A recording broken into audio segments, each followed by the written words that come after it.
اعوذ باللہ من الشیطان الرجیم بسم اللہ الرحمن الرحیم وقل لعبادی يقولوا التي هي أحسن إن الشيطان ينزغ بينهم إن الشيطان كان للإنسان عدوا مبينا ربكم أعلم بكم إن يشأ يرحمكم أو إن يشأ يعذبكم وما أرسلناك عليهم وكيلا وربك أعلم بما في السماوات والأرض وَلَقَدْ فَضَّلْنَا بَعْضَ النَّبِيِّينَ عَلَى بَعْضٍ وَآتَيْنَا دَاوُودَ زَبُورًا قُلِ ادْعُوا الَّذِينَ زَعَمْتُم مِّن دُونِهِ فَلَا يَمْلِكُونَ كَشْفَ الضُّرِّ عَنكُمْ وَلَا تَحْوِيلًا أُولَئِكَ الَّذِينَ يَدْعُونَ يَبْتَغُونَ إِلَى رَبِّهِمُ الْوَسِيلَةَ أَيُّهُمْ أَقْرَبُ وَيَرْجُونَ رَحْمَتَهُ وَيَخَافُونَ عَذَابَهُ إن عذاب ربك كان محذورا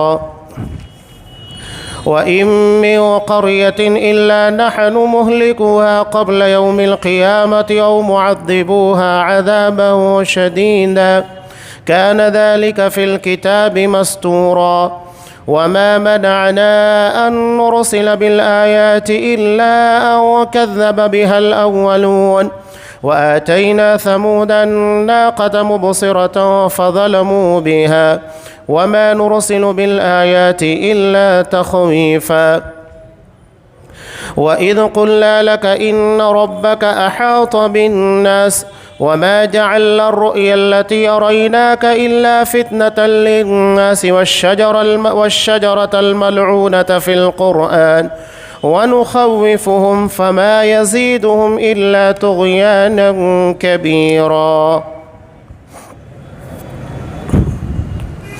آپ میرے بندوں سے کہہ دیجئے کہ وہی بات زبان سے نکالیں جو بہتر ہو، کیونکہ شیطان لوگوں میں فساد ڈالنا چاہتا ہے۔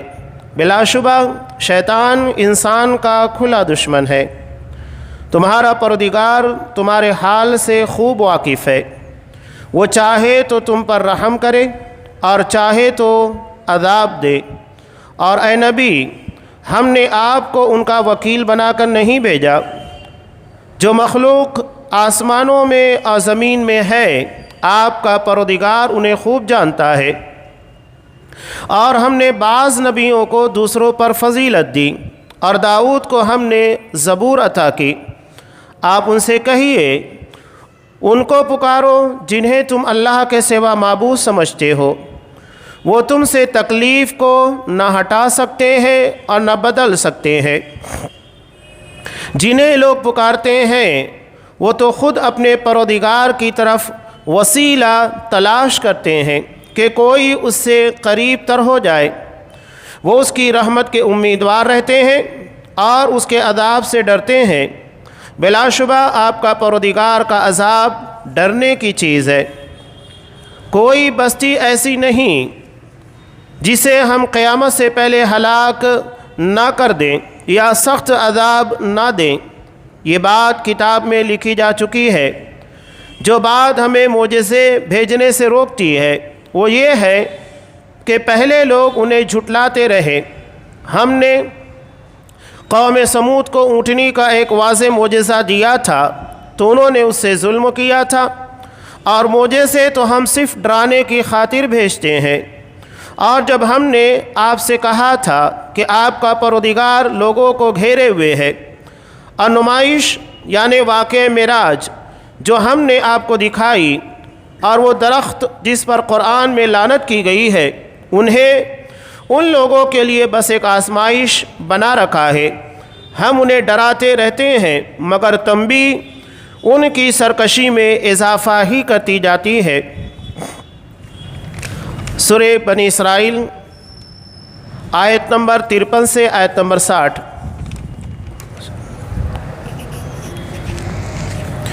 محترم سامعین، عزیز ماں اور بہنوں، آگے کی جو باتیں اس درسوں کے اندر بیان کی گئی ہے اس سے پہلے اللہ نے ایک بہت اہم بات بیان کی، وہ یہ ہے کہ وَقُلْ لِعِبَادِي يَقُولُ الَّتِي هِيَ أَحْسَنُ، کہ آپ میرے بندوں سے کہہ دیجئے کہ وہ وہی باتیں نکالے جو بہتر ہو۔ آگے کی جو بات ہے یہ مشرکین کو سمجھانے کے لیے۔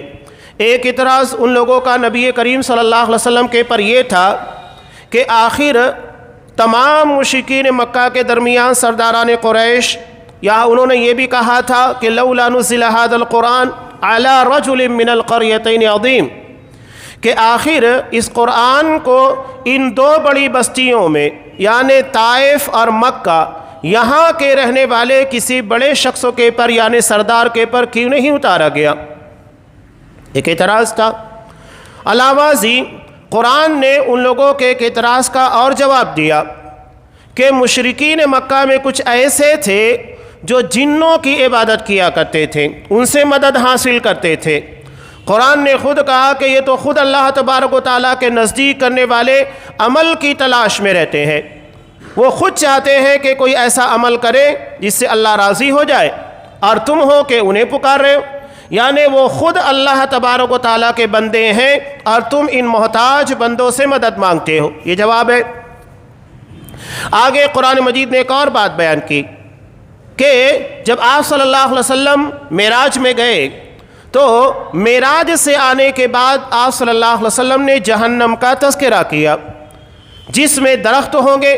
قرآن مجید میں بیان کیا گیا ان شجرۃ الزقوم طعام الاثیم، کہ جہنم میں پیدا ہونے والا درخت زقوم یہ جہنمیوں کا کھانا ہوگا۔ یہ باتیں ایسی ہیں جو سمجھانے کی ہے، کنونس کرنے کی ہے، یعنی جو انہیں نہیں مانتا، ان پر اعتراض کرتا ہے یا تو انکار کر دیتا ہے، اسی لیے قرآن نے اس سے پہلے یہ بیان کیا جو بات آپ کہہ رہے ہیں وہ بہتر طریقے پر کہو، چڑھانے والا انداز نہیں ہونا چاہیے۔ جیسا کہ ہمارے یہاں بعض لوگ یہ غلطیاں کرتے ہیں مسلکی تناظر کے اندر بھی یا تو پھر دیگر مقامات کے پر بھی، یہاں تک کہ سوشل میڈیا کے پر ہیٹ اسپیچ کے نام کے پر جو مسائل کھڑے ہوئے، قرآن نے تو اس بارے میں پہلے ہی حکم دے دیا وَلَا تَسُبُّوا الَّذِينَ يَدْعُونَ مِن دُونِ اللَّهِ فَيَسُبُّوا اللَّهَ عَدْوًا بِغَيْرِ عِلْمٍ، کہ جو اللہ کے علاوہ دیگر معبودان کو پکارتے ہیں آپ انہیں برا بھلا مت کہو، کہیں ایسا نہ ہو کہ تم ان کے معبودوں کو برا بھلا کہو گے، وہ جواب میں اللہ تبارک و تعالیٰ کے پر اعتراضات کریں گے۔ تو یہاں جو احتیاط اور پرہیز کا پہلو ہے وہ اس لیے ہے کہ وہ پلٹ کر اللہ کے پر اعتراض یا اللہ کے بارے میں غلط سلط باتیں نہ بیان کریں۔ تو یہ دعوت و تبلیغ میں بہت اہمیت رکھتا ہے، کنونسنگ، سمجھانے کی کوشش کرنا۔ اور آپ صلی اللہ علیہ وسلم کے خطابات، آپ صلی اللہ علیہ وسلم کی حدیث خود آپ جب پڑھیں گے تو محسوس ہوگا کہ کس قدر حسین بہتر طور کے پر آپ صلی اللہ علیہ وسلم لوگوں کو باتیں سمجھایا کرتے تھے۔ یہ چیخنا چلانا، لوگوں کے پر فضول اعتراضات کرنا یا اپنا بڑکپن، اپنا علمی روب و دبدبہ لوگوں کے پر اس کی دھاک بٹانے کی کوشش، یہ دراصل دعوت و تبلیغ کا مقصد نہیں ہے۔ اصل مقصد قرآن مجید نے بیان کیا کنوینس کرنا۔ ایک آدمی کے ذہن و دماغ کے اندر اگر بات آ گئی، اللہ نے اس کے دماغ کو کھول دیا، یہ کافی ہے۔ کوئی ایک بات اگر اس کے ذہن و دماغ کے اندر آتی ہے اسے وہ قبول کر لیتا ہے، یہی اسے زیادہ حق کے پر لانے کے لیے، صراط مستقیم کے پر لانے کے لیے کافی ہے، اور یہی اسلاف کا طریقہ ہے۔ قرآن مجید نے اسی لیے یہاں پر اس چیز کو بیان کیا وَقُلْ لِعِبَادِي، میرے بندوں سے کہو۔ قرآن کا انداز کتنا پیارا ہے، اللہ کے بندے، اللہ کہہ رہا ہے کہ میرے بندوں سے کہو۔ جب نسبت اللہ کی طرف ہو رہی ہے، رحمان کی طرف ہو رہی ہے، عباد الرحمن کی، تو لہجے میں، سمجھانے کے انداز میں بہتری ہونا چاہیے۔ یقول التی ہی احسن، کہ وہ باتیں کہیں جو بہتر ہوں، یعنی جس میں لہجہ بہتر ہو، سمجھانے کا طریقہ بہتر ہو، سامنے والے کے ذہن و دماغ اور اس کے علمی مقام اور رتبے کو سمجھتے وہ کتنی باتیں سمجھ سکتا ہے، اس طریقے سے اسے سمجھانے کی کوشش کی گئی ہو۔ آگے قرآن نے جو بات بیان کی ان الشیطان ینزغ بینہم، شیطان تو تم لوگوں کے درمیان اختلاف ڈالنا چاہتا ہے، تمہارے درمیان فتنہ پیدا کرنا چاہتا ہے، یہ شیطانی ہتھ کنڈا ہے۔ اب بعض لوگوں کی تو خواہش یہی ہوتی ہے ڈیوائڈ اینڈ رول، یعنی جب تک لوگ لڑیں گے نہیں تو ہمارا کام نہیں چلے گا۔ بعض لوگ مسلکی چیزوں کو اس بنیاد کے پر تنازع کا شکار اور لوگوں کے درمیان ہاٹ ٹاپک بناتے ہیں تاکہ اس کے ذریعے سے ان کا کام نکلے. یعنی اللہ کے دین کو صحیح طور کے پر پیش کرنا مقصود نہیں ہے، بلکہ اس چیز کو ابھار کر اپنے مفاد کو حاصل کرنا مقصود ہوتا ہے. نہیں، نیت جب خراب ہو گئی تو بات ہی ختم ہو گئی. نیت کی خرابی سے اللہ کے یہاں پر شہادت قبول نہیں ہوگی. نیت کی خرابی کی بنیاد کے پر عالم دین کی دعوت و تبلیغ رائے گاہ ہو جائے گی. اور اگر انسان کی نیت کے اندر فطور پیدا ہو گیا تو اللہ کی راہ میں دیا ہوا کروڑوں بلکہ اربوں خربوں کا مال بھی رائے گاہ ہو جائے گا، کوئی اجر و ثواب اسے ملنے والا نہیں ہے. نیت بنیاد ہے، یہ ٹارگیٹ ہے، ہم کس لیے کیا کام کرنے جا رہے ہیں. لہذا اپنی نیتوں کے اندر اخلاص پیدا کرنا، لہجے کے اندر نرمی ہونا اور سمجھانے کا انداز بہتر ہونا، یہ بہت ضروری ہے. اب آگے قرآن مجید جو بیان کر رہا ہے کہ ربکم اعلم بکم، تمہارا رب تمہیں سب سے بہتر جانتا ہے. اللہ سے بہتر انسانوں کو کوئی نہیں جان سکتا. ان یشاء یرحمکم او ان یشاء یعذبکم، کہ وہ چاہے تو تم پر رحم کرے اور چاہے تو عذاب دے. اس بارے میں تم کون ہوتے ہو؟ یہ دراصل اللہ کے عذاب یا اللہ کی رحمت کا فیصلہ اللہ کرے گا، ہم نہیں ہوتے ہیں. ہم بعض مرتبہ دیکھتے ہیں کہ ایک بہت بڑا ظالم ہے، لیکن ہم دیکھتے ہیں کہ اس کے سارے ظلم و ستم کے باوجود اللہ اس کے پر عذاب نازل نہیں کرتا، بلکہ وہ ہماری اپنے اعتبار سے، دنیاوی سوچ کے اعتبار سے دن دگنی رات چوگنی ترقی کرتا چلا جاتا ہے. تو ایسا نہیں ہے کہ یہ کامیابی ہے. اللہ بہتر جانتا ہے کہ اس کے تعلق سے کیا کرنا چاہیے. ہم فیصلہ کرنے والے کوئی نہیں ہوتے ہیں. وما ارسلناک علیہم وکیلا، ہم نے آپ کو ان لوگوں کے پر وکیل بنا کر نہیں بھیجا ہے، اور کوئی کسی کی آخرت کی نجات کا ذمہ دار بھی نہیں. کون کامیاب ہوگا نہیں ہوگا ظاہری اعتبار سے چیزیں دیکھنے کے بعد ہم فیصلہ نہیں کر سکتے. ٹھیک ہے، ہم نے جو ظاہر دیکھا وہاں تک ہماری بات ہے، لیکن وہ بات اسی حد تک ہوگی کہ ہم نے اتنا ہی دیکھا، اتنا ہی جانتے ہیں. ان بنیادوں کے پر ہم فیصلہ نہیں کر سکتے. ایک بہت اہم روایت شیخ عبد الرحمن کیلانی رحمۃ اللہ نے یہاں پر بیان کی ہے. امام بخاری رحمۃ اللہ علیہ نے اس روایت کو نقل کیا. حضرت ام العلا انصاریہ رضی اللہ تعالیٰ عنہ ایک صحابیہ ہیں. یہ کہتی ہیں کہ نبی کریم صلی اللہ علیہ وسلم جب مکہ سے مسلمان ہجرت کرنے کے بعد مدینہ تشریف لائے تو قرعہ کرنے کے بعد ان مہاجرین کو مدینہ کے سربر آوردہ، یعنی جو مالی اعتبار سے بہتر تھے، ان لوگوں کے درمیان انہیں تقسیم کر دیا اور ذمہ داری ان لوگوں کو دی. چنانچہ ہمارے حصے میں حضرت عثمان بن مظعون رضی اللہ تعالیٰ عنہ آئے.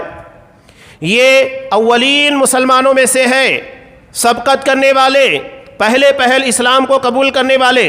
یہ کہتی ہیں کہ یہ جب ہمارے گھر میں آئے تو ایسی بیماری لگی کہ اسی کے اندر ان کی وفات واقع ہو گئی. اور جب انہیں غسل دیا گیا اور کفن پہنایا گیا، نبی کریم صلی اللہ علیہ وسلم وہاں تشریف لے کر آئے. تو میں نے کہا کہ اے ابو الصائب، یہ حضرت عثمان بن مظعون رضی اللہ تعالیٰ عنہ کی کنیت ہے، اللہ تم پر رحم کرے. میں یہ گواہی دیتی ہوں کہ اللہ نے تم کو عزت دی.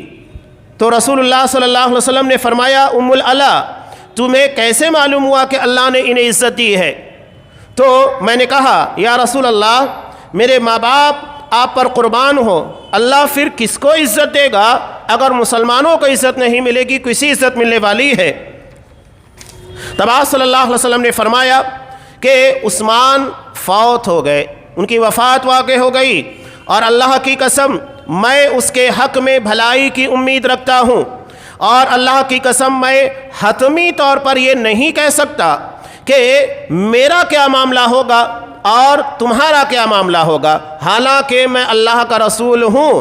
ام العلا کہتی ہیں، اللہ کی قسم اس کے بعد میں کبھی کسی کی بزرگی نہیں بیان کروں گی. یہ بہت احتیاط کا پہلو ہے. ہمارے یہاں لوگ جو بزرگوں پیروں کے بارے میں عقیدہ بنا کر رکھے ہیں کہ وہ جنتی اور مرنے کے بعد ان کی یہ کرامتیں ثابت ہو رہی ہیں، مرنے کے بعد قبروں کے اندر پتہ نہیں کیا کیا کرتے ہیں. جب نبی کے صحابی ایمان کے پر موت واقع ہوئی اور یہ مہاجر تھے، یعنی جن لوگوں کا مقام بڑا ہے، ان کے بارے میں آپ صلی اللہ علیہ وسلم ایسا کہہ رہے ہیں، تو عام مسلمانوں کی کیا بساط رہ جاتی ہے؟ ہم کیسے دعوے کے ساتھ کہہ سکتے ہیں کہ ہاں یہ اللہ کا ولی ہے اور یہ جنتی ہے؟ یہ انہوں نے تو صرف اتنا کہا تھا کہ اللہ نے تمہیں عزت دی، اس کے پر آپ صلی اللہ علیہ وسلم نے کہا کہ تمہیں کیسے پتہ لگا کہ اللہ نے ان کو عزت دی ہے؟ حتمی طور کے پر کسی ایک کے بارے میں اس طرح کا دعویٰ نہیں کیا جا سکتا۔ امید کرنا، دعائیں کرنا کہ یقیناً اللہ تبارک و تعالیٰ ان کے گناہوں کو بخش دے گا، ہمیں امید ہے، یہ ایک الگ چیز ہے، لیکن ڈائریکٹ دعویٰ کرنا کسی کے بارے میں یہ ثابت نہیں ہے۔ آگے مشرکین مکہ کا اب اعتراض کا جواب دیا جا رہا ہے۔ اللہ نے کہا کہ وَرَبُّكَ أَعْلَمُ بِمَا فِي السَّمَاوَاتِ وَالْأَرْضِ، تمہارا رب آسمان و زمین کی تمام چیزوں کو سب سے بہتر جانتا ہے، اور اسی نے بعض نبیوں کو بعض کے پر فضیلت عطا کی ہے، اور ہم نے داؤد کو زبور عطا کی۔ یہاں اللہ تعالیٰ نے خاص طور سے حضرت داؤد علیہ السلام کا تذکرہ کیا۔ حضرت داؤد علیہ السلام اپنے تمام بھائیوں میں سب سے چھوٹے تھے، پستہ قد تھے اور بہت حقیر سمجھے جاتے تھے، لیکن نتیجہ کیا ہوا؟ اللہ تبارک و تعالیٰ نے انہیں صرف نبی نہیں بنایا بلکہ انہیں بادشاہ بھی بنایا، یعنی نبوت کے ساتھ ساتھ انہیں بادشاہت عطا کی، اور ان کے بعد ان کے بیٹے حضرت سلیمان علیہ السلام ان کو بھی بادشاہ بنایا اور نبی بنایا، اور نبیوں میں یہ اعزاز عطا کیا کہ ہواؤں کے پر انہیں اختیار تھا، جناتوں کے پر ان کی حکومت تھی، بڑے بڑے کام وہ جناتوں سے لیا کرتے تھے۔ یہ فضیلت اللہ کی طرف سے نبیوں کو عطا کی گئی۔ اب نبیوں میں بعض ایسے تھے اللہ تبارک و تعالیٰ نے جنہیں صرف دعوت و تبلیغ کا موقع دیا، انہوں نے اتنا ہی کیا۔ بعض انبیاء ایسے تھے کہ انہوں نے دعوت و تبلیغ کے ساتھ جہاد بھی کیا، تو اس اعتبار سے ان کی فضیلت بڑھ گئی۔ اللہ نے کسی کو کوئی معجزہ عطا کیا۔ اب حضرت نوح علیہ السلام 950 سال تک دعوت و تبلیغ کا کام کرتے رہے۔ بتائیے اللہ نے ان کو کتنے معجزے عطا کیے؟ کسی ایک معجزے کا آپ نہیں بتا سکتے کہ ثبوت ملتا ہو۔ تو ایسا نہیں ہے کہ معجزے کا نہ ہونا یہ نبی کی شان کو گھٹاتا ہے، نہیں، اللہ کو جو مناسب لگا، اللہ کی حکمت کا جو تقاضا ہوا، اللہ نے وہ چیز انہیں عطا کی۔ تو یہ فضیلت بعض نبیوں کو بعض کے پر عطا کی گئی۔ یہاں مشرکین مکہ کا وہ جواب دیا گیا جو یہ کہا کرتے تھے کہ آخر قرآن مجید محمد صلی اللہ علیہ وسلم پر کیوں نازل ہوا؟ آپ کو نبی کیوں بنایا گیا؟ جبکہ بڑے بڑے سرداران قریش تھے، عتبہ ہے، شیبہ ہے، ربیعہ ہے، ولید بن مغیرہ ہے، بڑے بڑے سرداران قریش، ابو جہل ہے، کسی کو اتنا بڑا اعزاز نہیں عطا کیا گیا۔ علاوہ ازیں طائف کے بڑے بڑے سرداران ہیں، ان لوگوں کو یہ اعزاز کیوں نہیں دیا گیا؟ اسی کا جواب اللہ نے دیا کہ آسمان و زمین کے بارے میں سب سے بہتر علم اللہ رکھتا ہے۔ اگر تم یہ اعتراض کر رہے ہو جبکہ تم ناقص علم والے ہو، کامل علم والے نہیں ہو، کامل علم صرف اللہ تبارک و تعالیٰ کو ہے، وہ بہتر جانتا ہے کسے اس مقام کے پر رکھنا چاہیے، کسے نہیں رکھنا چاہیے، تم کون ہوتے اس کے پر اعتراض کرنے والے؟ تو یہ جواب ان لوگوں کو دیا گیا۔ اب اس جواب کو دینے کے بعد ایک اعتراض ان کے عمل کے پر بھی کیا گیا۔ مشرکین مکہ یہ بعض جنوں کی مدد لیا کرتے تھے، اور یہ کبھی وادی میں جایا کرتے تھے، تو وہاں وادی میں جانے کے بعد سفر کی حالت میں وہ کہتے تھے کہ اس وادی کا جو بھی جن سردار ہے ہم اس سے پناہ طلب کرتے ہیں کہ وہ ہمیں کوئی نقصان نہ پہنچائے۔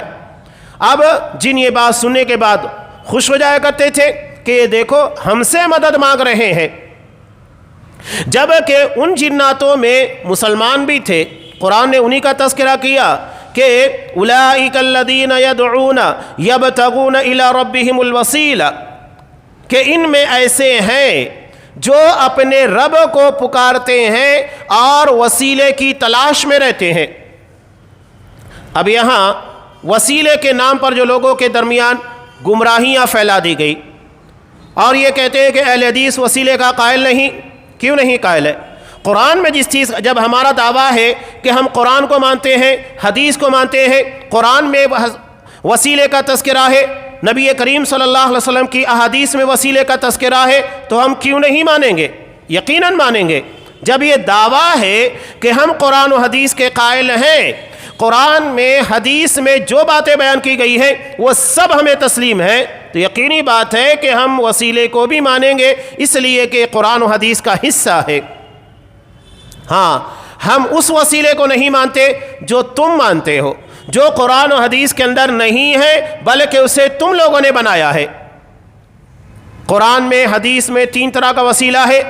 پہلی بات اللہ نے خود بیان کی، وَلِلَّهِ الْأَسْمَاءُ الْحُسْنَى فَادْعُوهُ بِهَا، اللہ کے پیارے پیارے نام ہیں، اس کے ذریعے اللہ سے مدد طلب کرو، اللہ کو پکارو۔ لہذا جب ہمیں اللہ کے یہاں پر اپنے گناہوں کی مغفرت کی ضرورت ہے تو ہم اللہ کو کہیں گے اللہ تو غفور ہے، غفار ہے، گناہوں کو بخشنے والا، بڑا بندوں کو معاف کرنے والا، لہذا میرے گناہ کو بخش دے۔ جب ہمیں اللہ کے رحم و کرم کی، اس کی رحمت کی ضرورت ہے تو ہم کہیں گے کہ اللہ تو رحیم ہے، تو رحمان ہے، تو سب سے زیادہ رحم کرنے والا ارحم الراحمین ہے، لہذا میرے حال کے پر رحم فرما۔ یہ وسیلہ ہوا۔ اپنے نیک عمل کا وسیلہ، جیسا کہ قرآن مجید میں بھی کئی مقامات کے پر بیان کیا گیا ہے۔ قرآن نے ان لوگوں کا تذکرہ کیا جو یہ کہتے ہیں کہ آمنا فاغفر لنا ذنوبنا، اے اللہ ہم ایمان لے کر آئے لہذا تو ہمارے گناہوں کو بخش دے، یعنی اپنے ایمان کا وسیلہ ان لوگوں نے لگایا۔ ایمان سے بہتر عمل کچھ نہیں ہو سکتا کہ بندہ اللہ کی توحید، اللہ کی وحدانیت کو تسلیم کرے۔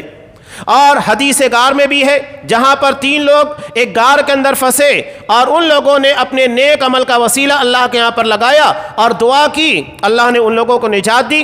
اور تیسرا ہے جہاں لوگ گمراہی کا شکار ہوتے ہیں یا جانتے بوجھتے لوگوں کو گمراہ کرنے کی کوشش کی جاتی ہے، زندہ نیک انسان کو وسیلے کے طور پر استعمال کرنا۔ کیسے؟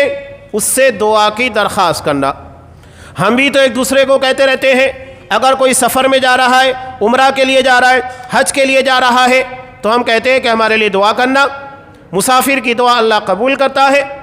عام حالات میں بھی اگر ہم پریشانی کا، بیماری کا شکار ہو گئے یا حالات بہتر نہیں ہیں یا آدمی کو جاب کی، سروس کی ضرورت ہے، وہاں لوگوں سے کہتا ہے کہ آپ میرے لیے دعا کیجئے کہ اللہ مجھے یہ چیز نواز دے۔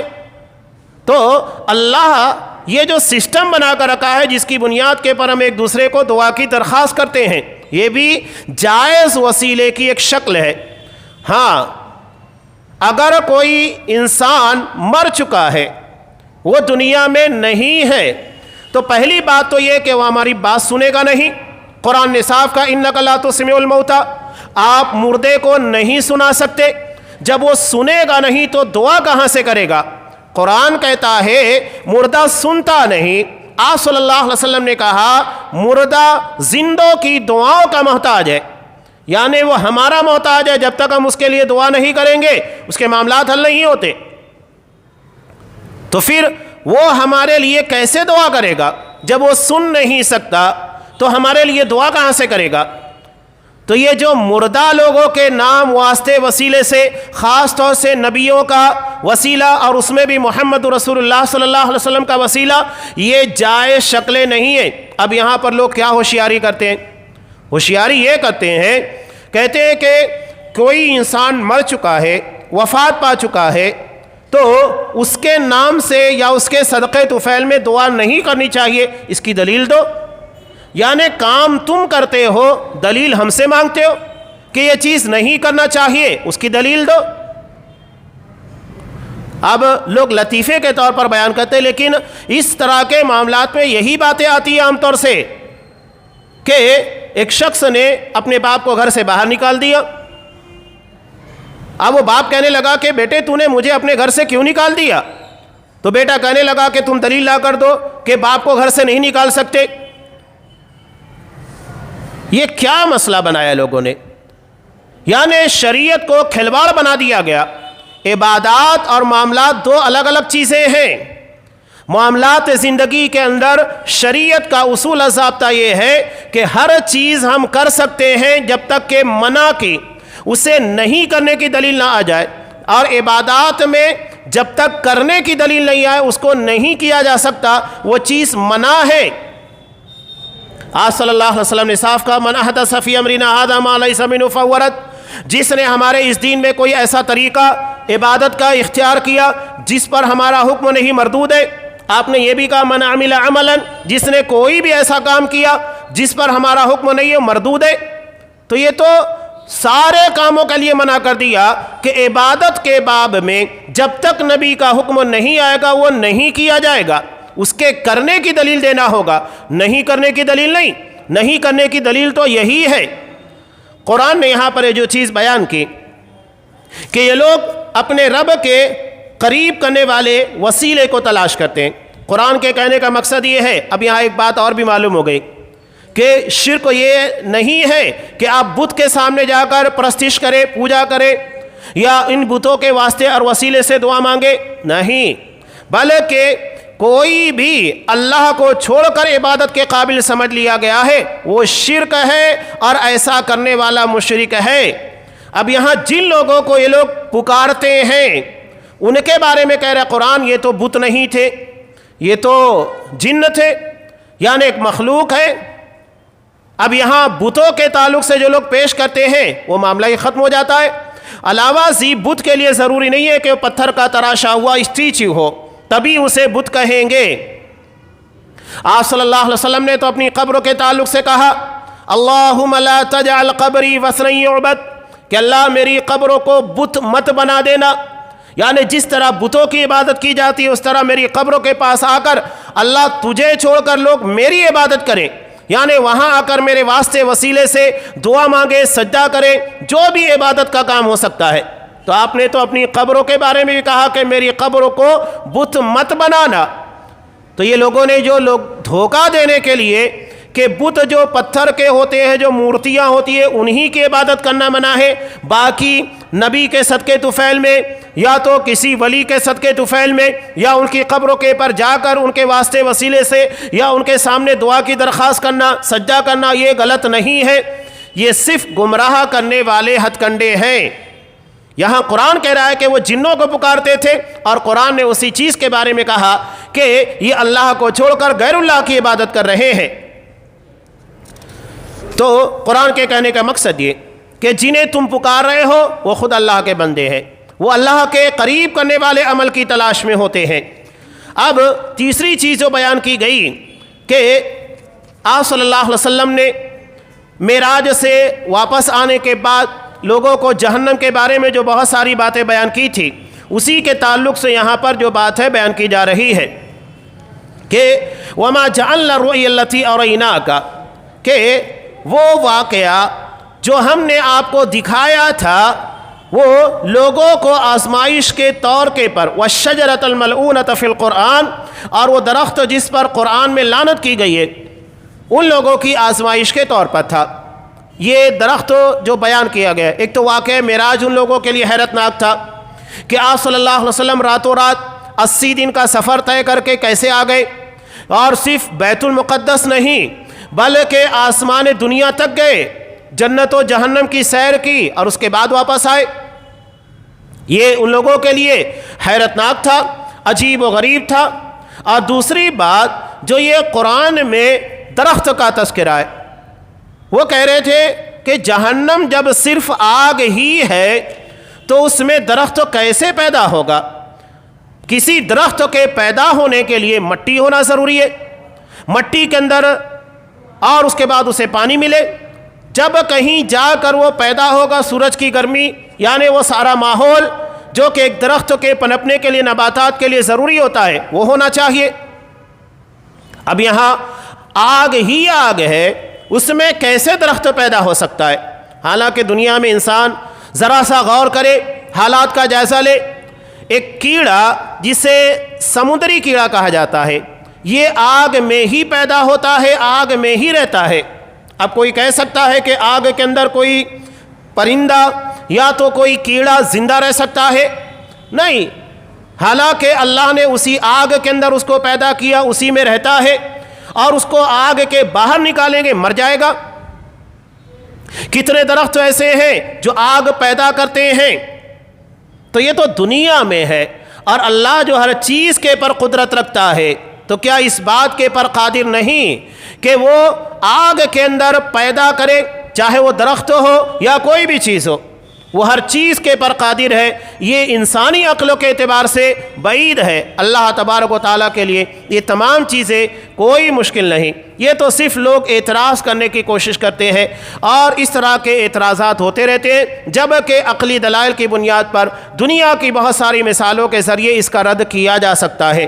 جیسا کہ یہاں کچھ باتیں رکھی گئیں کہ انسان دیکھے کہ خود آگ کے اندر ایک کیڑا پیدا ہوتا ہے، اسی کے اندر زندہ رہتا ہے.